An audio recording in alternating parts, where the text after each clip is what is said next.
Hello students, I am Mamta welcoming you all to the BBVN online classes.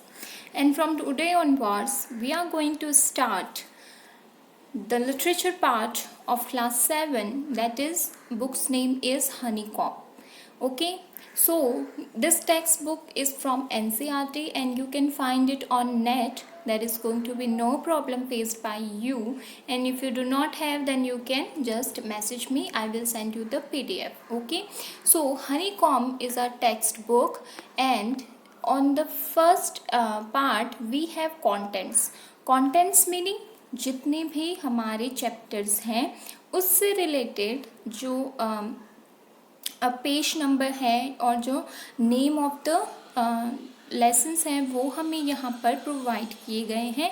We have 10 chapters in this book, that is we are going to read, and some poetry also included in this 10 chapters. Okay, and the first chapter that we are going to read is the 3 questions. 3 questions मतलब 3 सवाल. अब ये 3 सवाल कौन पूछता है, किस चीज़ से रिलेटेड है, क्या नहीं है, वो हमें इस चैप्टर में पढ़ने को मिलेगा. A king has 3 question and he is seeking answers to them. एक राजा है जिसके पास 3 क्वेश्चन है. इट मीन्स हमें अपना पहला कैरेक्टर मिल चुका है, दैट इज़ अ किंग. कि एक राजा है, उसके पास में 3 क्वेश्चन है और वो उन 3 क्वेश्चंस का जवाब जो है वो ढूंढ रहा है. It is a Tolstoy story. The 3 question in the opening paragraph, जो कि हमें जब हम पढ़ना शुरू करेंगे तब हमें ये 3 क्वेश्चंस देखने को मिलेंगे. Though philosophical in nature may be of practical significant to individual in self realisations and value calculation.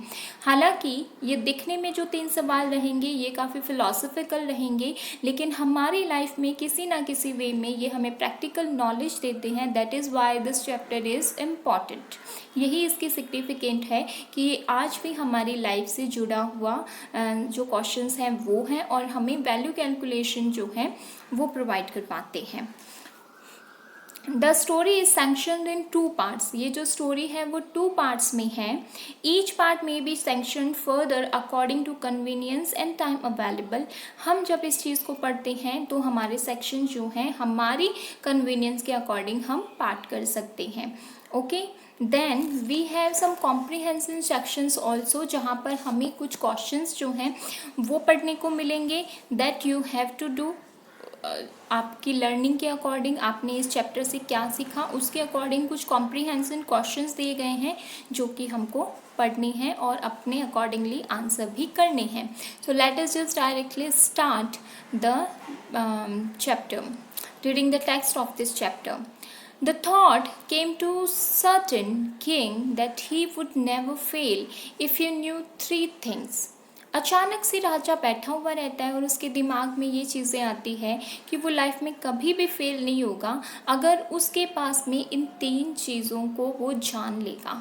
और वो 3 चीज़ें क्या हैं? These 3 things were, ये 3 चीज़ें थी. What is the right time to begin something? पहला सवाल कि वो कौन सा सही समय है किसी चीज़ को शुरू करने का. Which people should he listen to? वो कौन लोग हैं जिसकी उन्हें बात सुननी चाहिए. And the third question is what is the most important thing for him to do. यानी कि इस वक्त अगर वो किसी चीज़ को कर रहा है तो वो सबसे इम्पॉर्टेंट चीज़ कौन सी है जो कि उसे करनी है. The king therefore sent messenger throughout his kingdom, promising a large sum of money to anyone who would answer these 3 questions. और द किंग, राजा ने therefore, इसीलिए किस लिए, अपने 3 क्वेश्चंस के सवालों को जानने के लिए, आंसर्स को जानने के लिए, sent messenger throughout his kingdom, अपने जो मैसेंजर्स थे जो समाचार लेकर इधर उधर पूरे किंगडम में जाते थे उनको भेजा. Promising a large sum of money to anyone, कि वो क्या करेंगे, इनाम में एक बहुत बड़ी रकम जो है वो उसको देंगे. Who would answer these 3 question, जो भी राजा के इन 3 सवालों का आंसर जो है वो उसको देगा. Many wise man came to the king. बहुत सारे बुद्धिमान लोग राजा तक पहुँचे, but they all answered his questions differently. लेकिन ऑब्वियस सी बात है, सब अपनी अपनी समझ से आंसर करते हैं, तो सबके आंसर जो हैं वो अलग अलग थे। In reply to the first question हमारा कौन सा था कि what is the right time to begin something, किसी चीज़ को स्टार्ट करने का या किसी काम को स्टार्ट करने का सबसे सही समय कौन सा है, तो उस पर आंसर आए, some said the king must prepare a timetable. कुछ ने तो कहा कि हर चीज़ के लिए टाइम टेबल बना लो, and then follow it strictly, और फिर उसे अच्छे से फॉलो करो। Only in this way they said could he do everything in its proper time. और उन्होंने कहा कि बस केवल यही एक तरीका है जिससे कि आप जो हैं हर एक काम को प्रॉपर टाइम पे एकदम सही वक्त पे कर पाएंगे। दे said could he do anything, could he do everything at its proper time? Others said that it was impossible to decide in advance the right time for doing something. कुछ ने कहा कि किसी भी चीज़ को करने से पहले ही ये डिसाइड कर लेना कि कौन सा सही वक्त है, ये बहुत ही मुश्किल है क्योंकि एडवांस में डिसाइड नहीं किया जा सकता। The king should notice all that was going on. राजा जो है वो जब ये सारे आंसर्स उसको मिल रहे थे तो हर एक इंसान को बहुत अच्छे से, हर एक आंसर को बहुत अच्छे से नोटिस कर रहा था। अवॉइड फुलिश प्लेजर, और बेवकूफ़ी में जो आनंद मिलता है उसको वो क्या कर रहा था, इग्नोर कर रहा था। And whatever seemed necessary at that time, और उस वक्त के लिए जो चीज़ ज़रूरी होती वो वही करता। Yet others said that the king needed a council of wise men who would help him act the proper time, और कुछ ने यह कहा कि राजा को किसकी ज़रूरत है, काउंसिल ऑफ वाइज मैन की, यानी कि बुद्धिमान लोगों की उसको एक काउंसिल बनानी चाहिए। who would help him act at the proper time, जो कि जब राजा कहेगा कि ये काम करना है तो वो लोग उसको राइट टाइम बताएंगे कि ये काम आपको इस वक्त करना चाहिए। This was because one man would find it impossible to decide correctly, और ये इसलिए था क्योंकि एक इंसान अच्छे से ये डिसाइड नहीं कर सकता कि राजा का के लिए किस काम के लिए प्रॉपर टाइम कौन सा है। Without help from others the right time for every action, उसे हर एक काम को करने का जो राइट टाइम अगर निकालना है तो दूसरे लोगों की हेल्प लेनी ही पड़ेगी। इसलिए काउंसिल ऑफ वाइज मैन जो है वो राजा को उसकी ज़रूरत है। But then others said that there were some things which could be urgent, लेकिन दूसरों को लगता था कि कुछ और भी चीज़ें हैं जो कि बहुत ज़्यादा अर्जेंट हैं, इम्पॉर्टेंट है, ज़रूरी हैं। These thing could not wait for the decision of the council, और वो क्या करेंगी, काउंसिल के डिसीजन के लिए वेट नहीं कर सकती क्योंकि एक इंसान होता है तो इमीडिएटली आंसर कर देगा सोच समझ के, लेकिन अगर काउंसिल ऑफ मिनिस्टर पर बात छोड़ी जाएगी तो डिसीजन आने में काफ़ी लेट हो जाएगी। In order to decide the right time for doing something it is necessary to look into the future, और अगर डिसाइड करना है किसी भी काम को करने का सही वक्त तो ज़रूरी है कि फ्यूचर की तरफ एक बार ज़रूर देखा जाए। And only magicians could do that, और वो काम कौन कर सकते हैं, जादूगर, जो मजिशियंस होते हैं वो। The king therefore would have to go to magicians, इसलिए राजा को अब कहाँ जाना पड़ा, मजिशियंस के पास में जाना पड़ा। In their answer to the second question, some said the people most necessary to the king were his counselors. Others said the priest. और सेकंड क्वेश्चन का आंसर कौन सा था, क्वेश्चन कौन सा था कि कौन से वो लोग हैं जो कि बहुत ज़्यादा इम्पॉर्टेंट है, ज़रूरी हैं, तो वो कौन थे।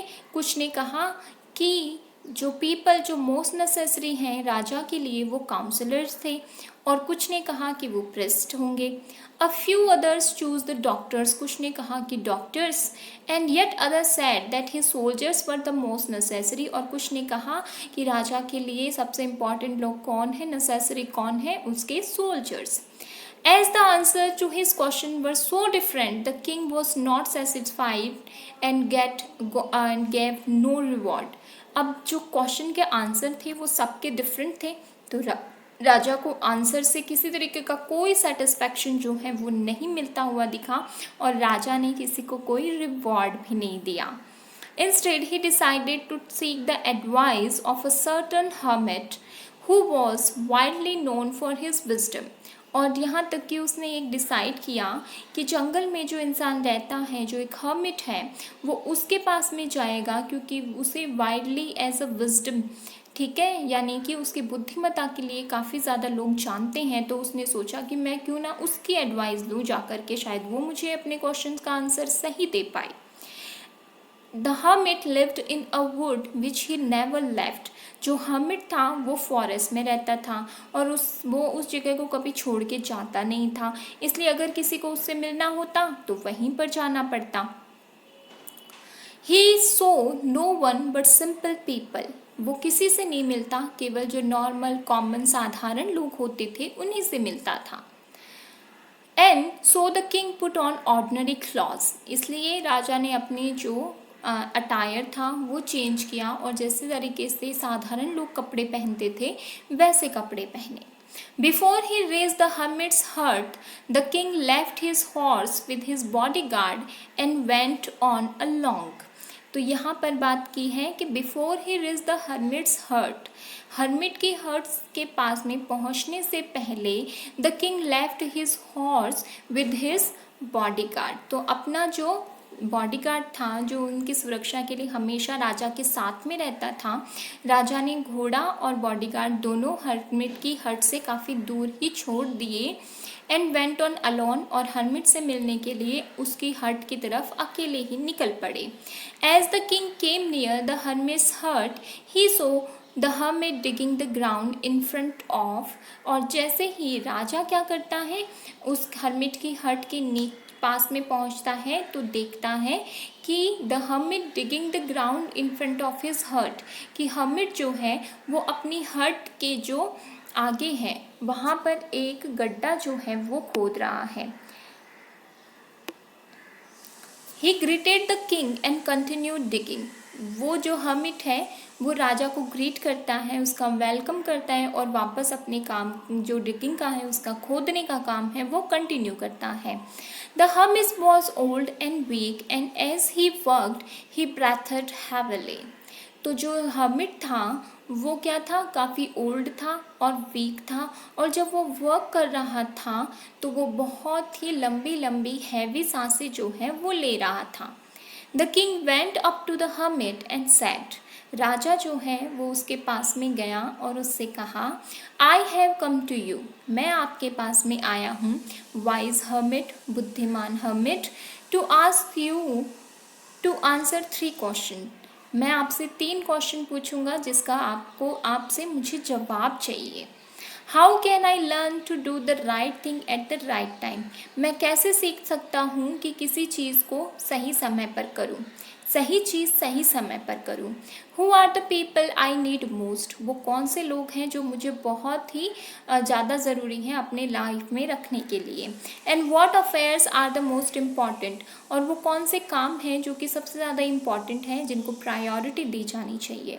The hermit listen to the king but did not speak, hermit जो है वो राजा की बातों को सुनता तो है पर कोई रिप्लाई नहीं करता।